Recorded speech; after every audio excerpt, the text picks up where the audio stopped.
ইয়াজুজ মাজুজ যখন পৃথিবীতে আত্মপ্রকাশ ঘটবে তখন তারা পুরো পৃথিবী জুড়ে ধ্বংসযজ্ঞ চালাবে, মানুষকে ঈমান হারা করবে এবং তারা এমন এক সময়ে এই দুনিয়াতে আত্মপ্রকাশ ঘটাবে যখন পৃথিবীর শেষ সময় অর্থাৎ কিয়ামতের পূর্ব মুহূর্তে। ইয়াজুজ মাজুজ নিয়ে ইন্টারনেটে নানা রকম জল্পনা কল্পনা শোনা যাচ্ছে। কেউ কেউ গুগল ম্যাপে নাকি ইয়াজুজ মাজুজের নিশানা খুঁজে পেয়েছে, আর এই ধরনের ভিডিও রিসেন্টলি ইন্টারনেটে ব্যাপকভাবে ভাইরাল হচ্ছে। ইয়াজুজ মাজুজ মূলত হযরত আদম আলাইহিস সালামের বংশধর।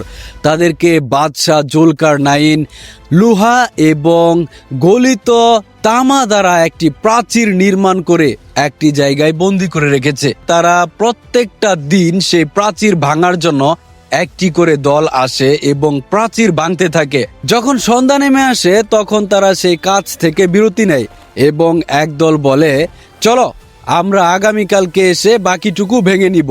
পরদিন তারা এসে দেখে সেই প্রাচীর আবারও আগের মতো অবস্থায় ফিরে গিয়েছে, অর্থাৎ নতুন করে আবার ভাঙতে শুরু করতে হয়। হাদিসে এসেছে, অনেক আলেমগণ বলে থাকেন তারা যেদিন বলবে চলো আগামীকালকে আমরা এসে এই প্রাচীর ভাঙবো ইনশাল্লাহ, ইনশাল্লাহ বলার পরই তারপর দিন এসে তারা এটা ভাঙতে পারবে।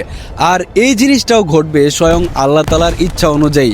আল্লাহ তাআলা না চাইলে তারা কখনোই সেই প্রাচীর ভেঙে এই পৃথিবীতে আত্মপ্রকাশ ঘটাতে পারবেন না। তাদের আত্মপ্রকাশের পূর্ব কিছু নমুনা আছে, যেমন দাজ্জাল যখন এই পৃথিবীতে আগমন ঘটবে তখন সেই দাজ্জাল মানুষকে ধোঁকা দিতে থাকবে, মানুষের ঈমান নিতে থাকবে, নিজেকে খোদা দাবি করবে।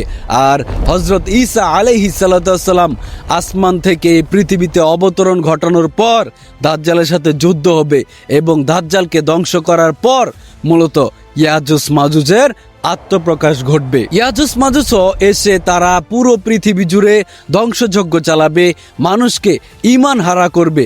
এক সময় তারা বিশাল বড় এক পাহাড়ের উপর গিয়ে তারা বলতে থাকবে, আমরা পৃথিবীর সমস্ত জাতিকে শেষ করেছি, এবার আসমানে বসবাসকারী যারা আছে তাদেরকে শেষ করব। আসমানে তীর নিক্ষেপ করার পর সেই তীরের মাথায় রক্ত মাখানো অবস্থায় সেই তীর আবার মহান আল্লাহ তাআলা পৃথিবীতে ফেরত পাঠাবেন। আর রক্ত মাখা তীর দেখে ইয়াজুজ মাজুজ বলবে, আমরা আসমানবাসীকেও ধ্বংস করে ফেলেছি।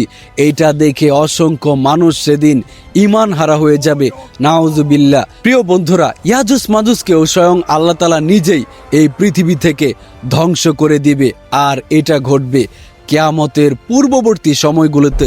আল্লাহ তাআলা আমাদেরকে যাবতীয় ফিতনা থেকে হেফাজত করুন, দাজ্জালের ফিতনা,